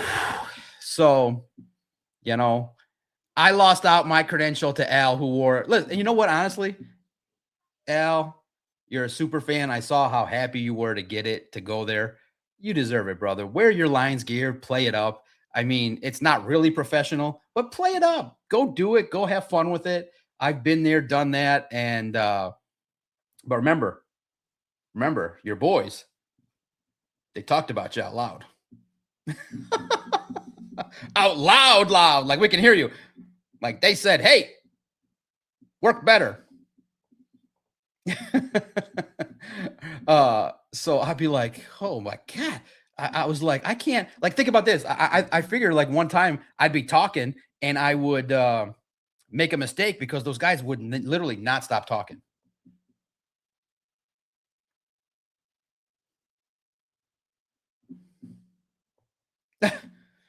Hey, that was me. I don't know. Did he talk? Oh, what happened? What's the story? I'm not watching as many media sessions. I'm going to send Al a Detroit sports pod. Oh, look at that, Nuga. Okay. So, however, depending on how this goes, I have been inquiring about the Detroit Sports Podcast hat. Typically, they like to do orders of 12. But if you want a Detroit Sports Podcast hat, tomorrow we'll end the show with that. If we can get 12 orders, we'll find a way where the guy that makes them will ship them out to you. But I don't know how much they're going to be, maybe $35. I got to first of all figure out, one, because they like to do bulk orders. Two, how much it actually costs them versus costs me to ship it all out, what the profit is or whatever it is to sell it. Because I'm not a merch man. I'm a podcast guy. So I will probably maybe start selling red, what do you want? Red, blue, black. Give you 3 options and do it. You know what? I'll send it. Listen, and again, it's funny to see. He wore a good one though, $165 shirt. It was nice. It's funny to see because he wore it last year. And when you see that, you're just like, I'm just going to stick out like a sore thumb because it's going to make me look like a dick. So, but that's how it is. Listen, he's probably a good guy. He's a stats guy. He loves to, I don't want to talk down on him. I don't never met the guy. He still follows me. So I've never met the guy. Probably a big super fan, wants to do the job and do it right. But, don't write like you talk.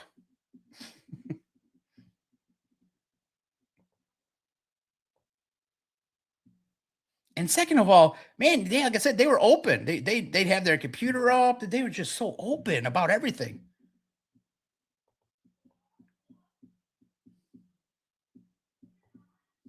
Yeah, so the 9-hour drive, where'd you go to?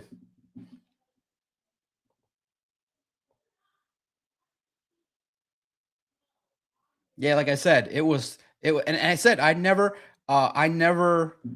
made a stink with the parking or with how difficult things got at times with certain things. You know what? Here's another story. And I don't even know where this is going to go.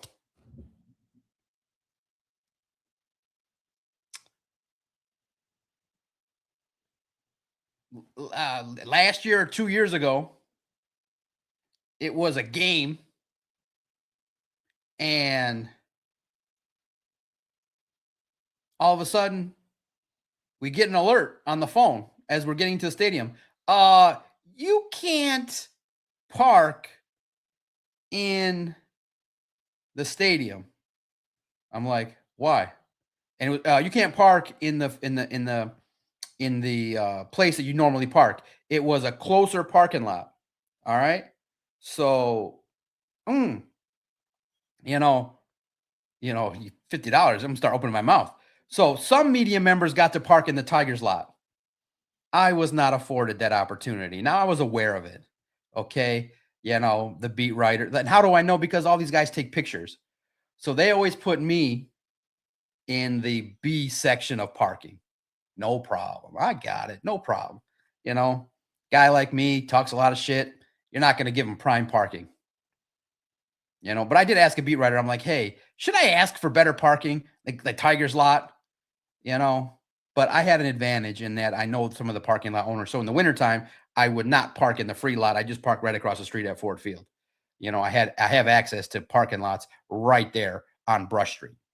So I only played that card when it got really cold, because, those shuttles would take a half hour to get out of the stadium. Did I ever text the line and say, hey, this is annoying, this is difficult, this is time consuming? Never once. I just accepted where they put me. But the first opportunity was fair. You could walk to the stadium, 5-minute walk. I could see all my friends at the parking lots and share some jokes. So it was cool. One time, I don't know if it was a Ford Field employee, but I got told this, now it's 3 years. So the statute of limitations, I can share it. I get told by somebody close, it either was a Ford Field employee or a Lions employee, took their car that was smoking. Okay. The hood was smoking and drove it into a parking lot that I was supposed to go in and goes to work with the car smoking. Goes to work. There's a fire in the parking lot. There's a fire in the parking lot. So I can't park where I got to park. So now it's all a headache. You got to go across the street. You got to go here. It's like, okay, whatever. It's a headache. The Lions, from what I understood, this could be wrong. I didn't research it. I just laughed my ass off when the person told me. The Lions lost the ability to send the media to park there. The parking lot said, this story is so ridiculous that your employee did this, that we're not going to let you park here. So then I had to park further on Jefferson. So I'm parking on Jefferson to get to Ford Field. And that's a longer walk. It's about maybe another 200 steps. another 5 minutes to get there, but there was an issue. Okay, and I told this joke, and I told this story before, but there was an issue in that the same homeless people would be at the same spots every single time I'd see them.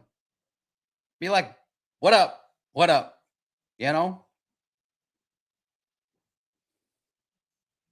and they'd all ask me for money, and I'd be like, "No habla inglés," and keep walking.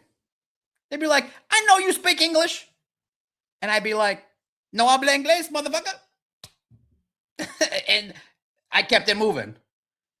So now, because of the Lions, I'm parking further away with homeless people who started to recognize me. You idiot, internet. I'd be like, no, no habla inglés. Me, immigrant. So how do you deal with that to start your day? Never once complained. Just kept walking. No, I never said that to them. It would just be nice, like, hey, how you doing? It'd be like, hey, you okay? Uh, you need, people would be nice. So I was joking there. But you did get fearful when a couple of them were talking to themselves. So did I ever complain? Never once. Did I ever? I should have stood up for myself. Like, hey, you're sending your media out here to to park. It's a little rugged out here. But the toughest were the night games. Getting out there at 12:30 at night in Detroit. Shame on the Lions, man. Couldn't figure out parking for your media. And who knows? I never researched it. I might have been the only one. No, I'm kidding. I did sit with a lot of media out there, but you probably figured out who parked in the Tiger Stadium lot. Did I ever say a word? Never once. Just sat there, froze my little ass off, and got to where I needed to go. But man, it got scary. It got scary, man. There were some schizophrenics out there. Whew. One time, because everybody would leave at the same time, there was a good 100 people standing out there, and the shuttle was like uh 5, 10, 15 minutes, nobody coming at like 12:30 at night. So me and two other dudes were like, an Uber came, we just took an Uber back. We're like, screw this. We hopped in an Uber, we each paid $5 and took an Uber back. Right, right. And they all figured they'd come up to me.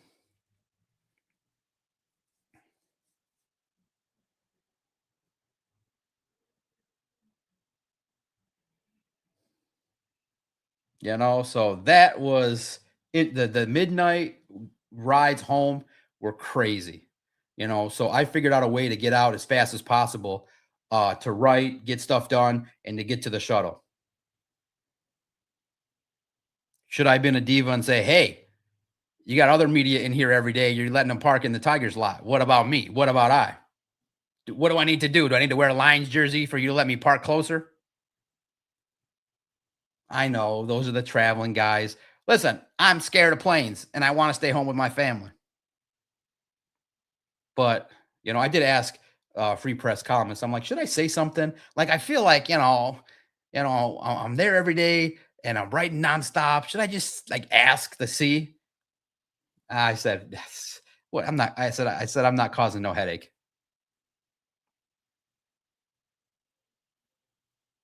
I should have. I probably should have said, hey, there's some homeless people out here, at 12:30 at night. It's a little scary for a family guy, out here.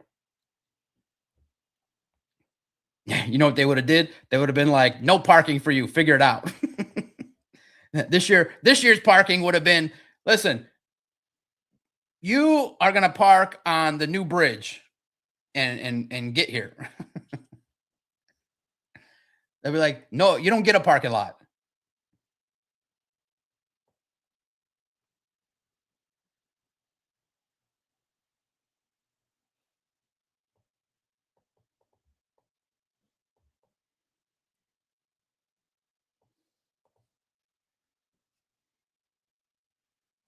Yeah, probably. It's okay. We're chopping them through all the way every show. We crush the bots, baby.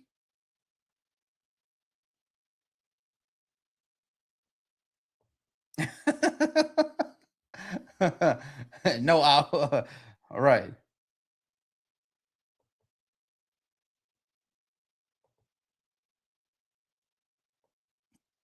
Tell him you can't afford me. Do you take Zell? Like, huh? Don't look at me like what? Zell. Dennis says, I think Gibbs' deal won't look expensive when the payday arrives. If things change, we can trade him for a couple of early picks. Yeah, no, look, it could be good. KB, I covered for 20 years in the B lot. You're not the only one. Hey, KB, it's good to see you in here, my friend. Yeah, we're just sharing stories. Someone gave me a super chat, and I said, hell, I'll let it rip. KB knows I was cool. KB was cool. And look, he could even attest. One time I felt horrible. He started to ask a question, and I started to ask a question, and I felt horrible. And I went right up to him and said, "Hey, man, I'm sorry. I don't ever want to cut you off." I had a lot of respect for KB and his work, and part of the reason why I'm doing this is guys like KB. Mr. Brown is the man. So you check out his work, and whenever he asked a question, I definitely learned and wrote a lot. So yeah, like I said, so I always want to present the other side that I never spoke a peep about the shit that they put us through. Not a word, not a mention. I always thought to myself, should I speak up? Should I not speak up? I never said a word.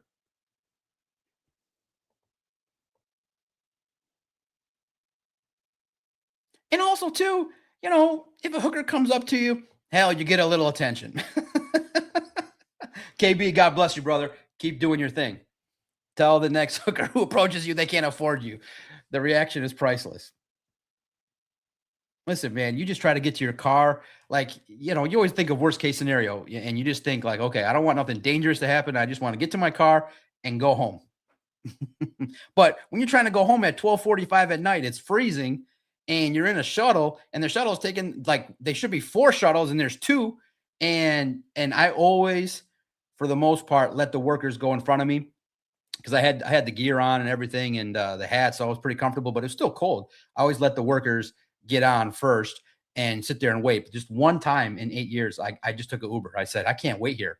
It's too cold, man. It's just too you're just standing there in the middle of nowhere.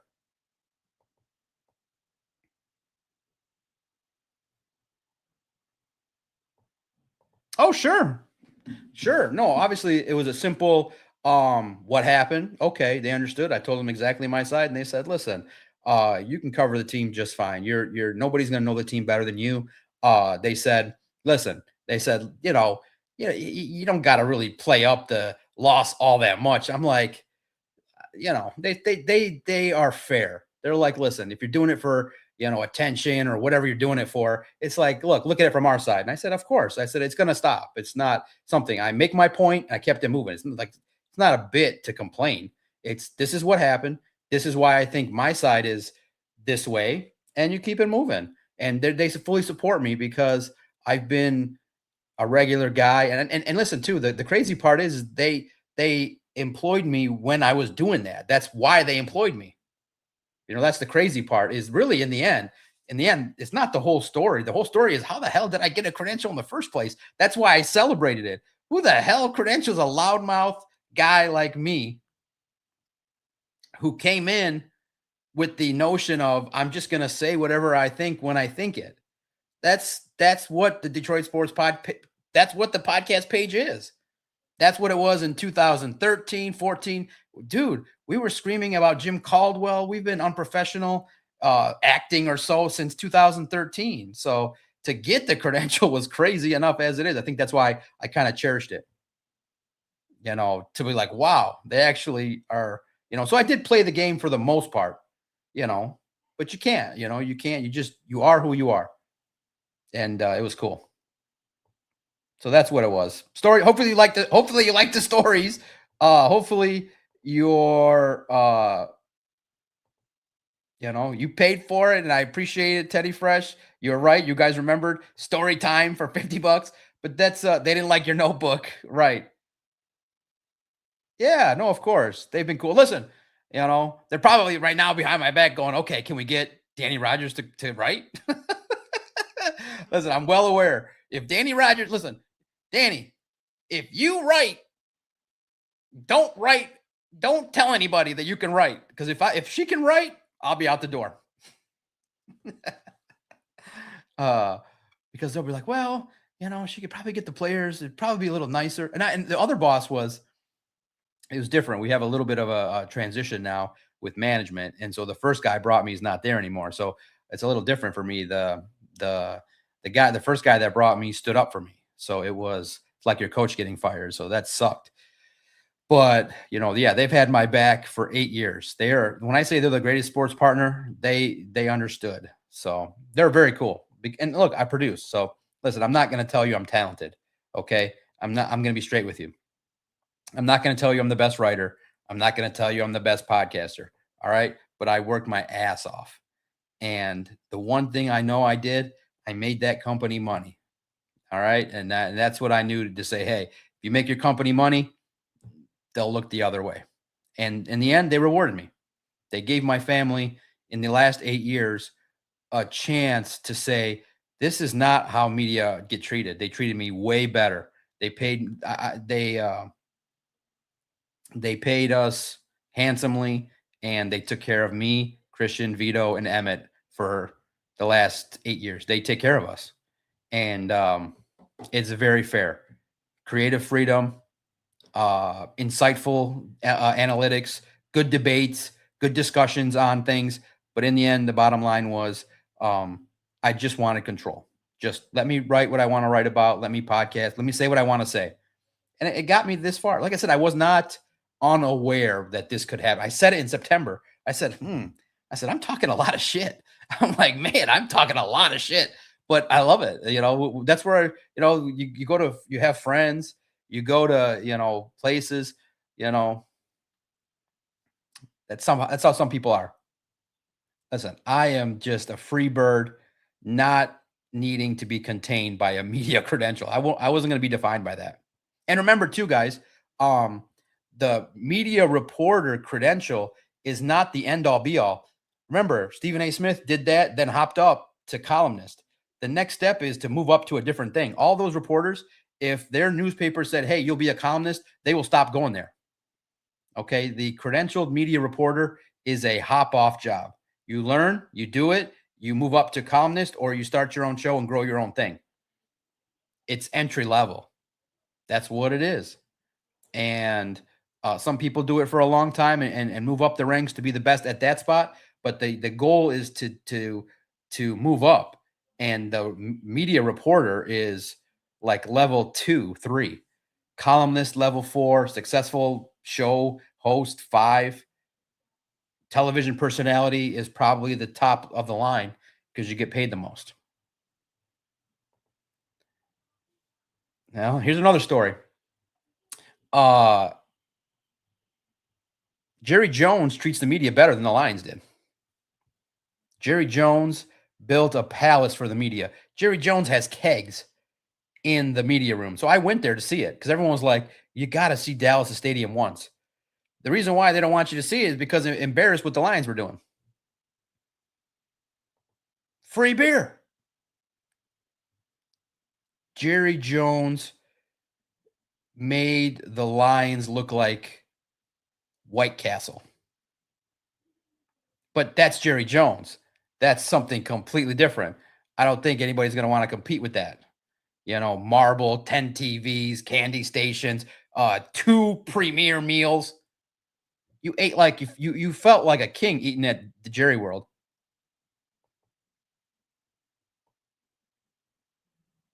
The Lions took care of you. They gave you food and it was pretty good. But this was different. I mean, by the time the 8th year rolled around, you could only have so many pretzel balls and cheese and hot and conies. Like Could you mix it up a little bit? Did you get stuck on the menu? Pretzel and chips, pretzel balls, and nachos were the halftime snack. It was the same thing for like 5 years. Yeah, Jerry Jones, like he probably was like, listen, if I feed these people, they'll talk nicer. Detroit Sports Podcast Illustrated. There you go. So there you go. That's story time. Like I said, I never complained. But yeah, if I ranked the media, the Lions media, their Thanksgiving meal was good. That the Lions, their meals were okay. But when you started going to some of the other places, you were like, holy cow, Baltimore's food was pretty good. Kansas City's food was pretty good. But, but yeah, Jerry Jones just outdid everybody. He's got marble floors. He's got it was like this guy spent some money.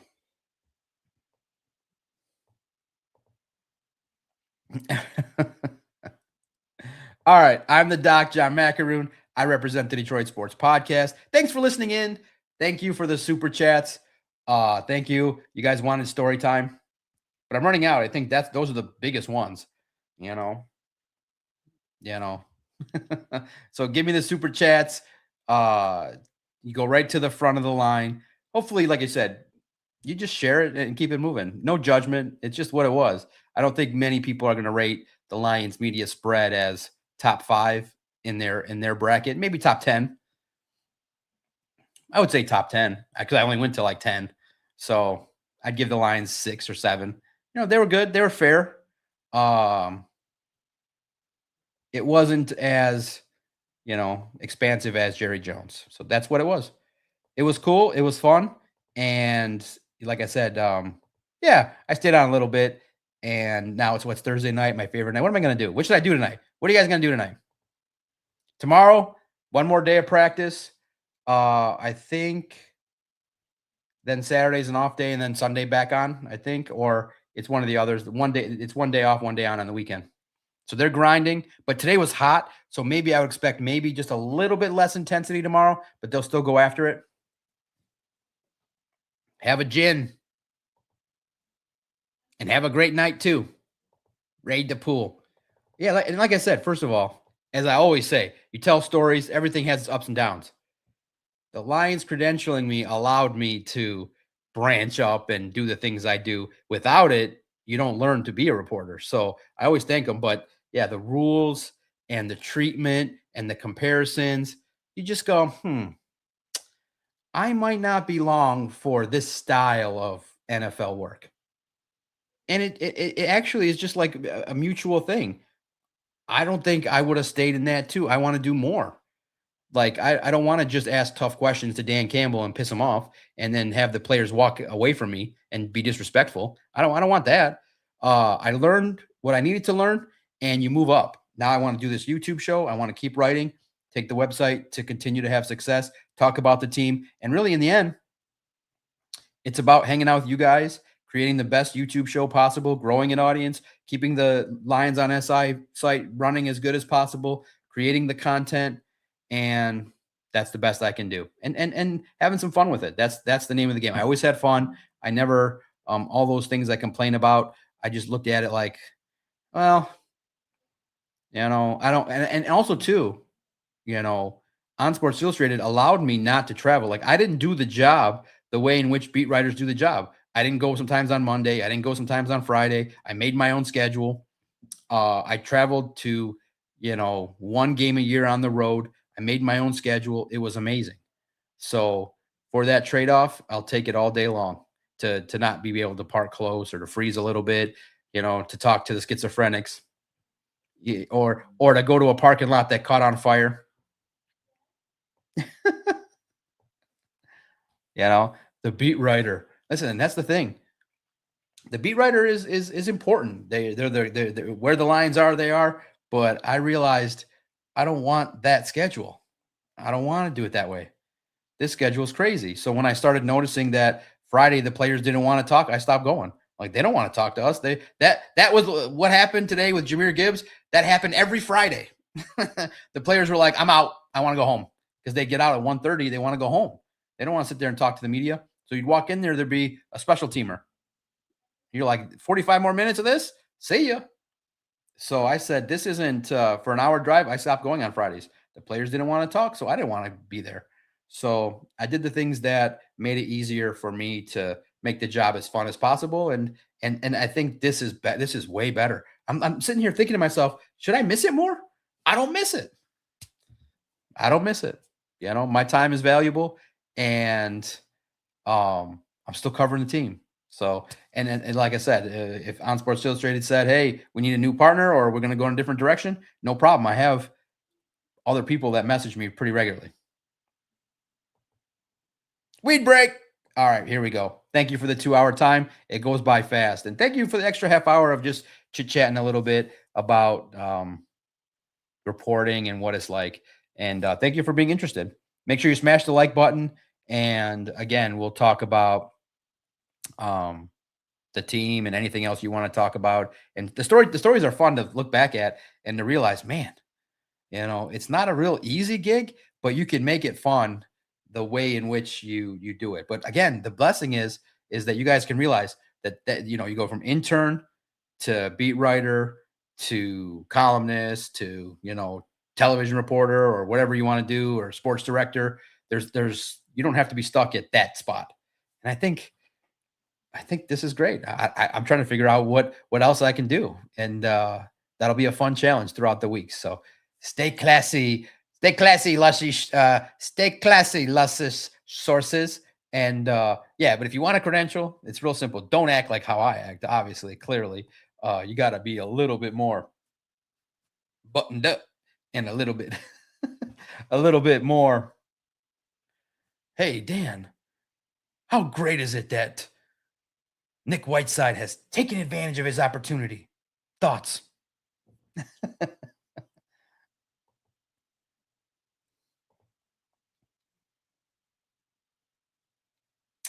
Appreciate you guys. All right. I'm the Doc, John McEnroe, representing the Detroit Sports Podcast, founded in 2013, 100% owned by the DOC and Adam Straczynski. And we have a wonderful sports partner in On Sports Illustrated who lets us cover the Detroit Lions, report, analyze, talk, do whatever we got to do. Someone once told me in an email,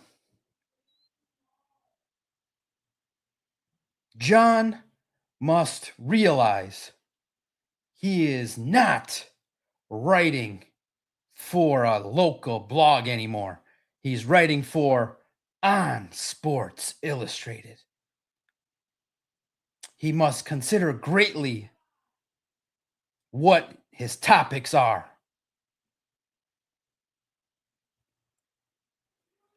I looked at that and said, you paying my bills? You know how to grow an audience? I said, oh, I looked at that email and I said, I got you. I hear you.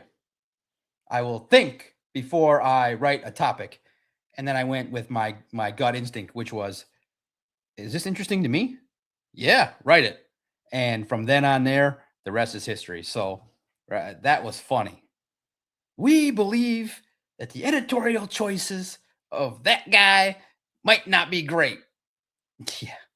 All right. So the next thing I'm going to do is eventually when I retire, I will disclose, maybe I'll write a book that PR people maybe aren't the best content creators. They're not the best editorial directors. So we'll see. We'll see. This is 8 years of it. And so far, so good. You guys like it. We're at 12,300 subscribers on YouTube. Let's see now more engagement. Hit the like button. Let's go. And so far, so good. I think that the edit, what am I? The head publisher in charge, the HPIC. Let me see if I'd write out here. Head publisher in charge. I think I'm doing a good job. See y'all guys. Thank you guys.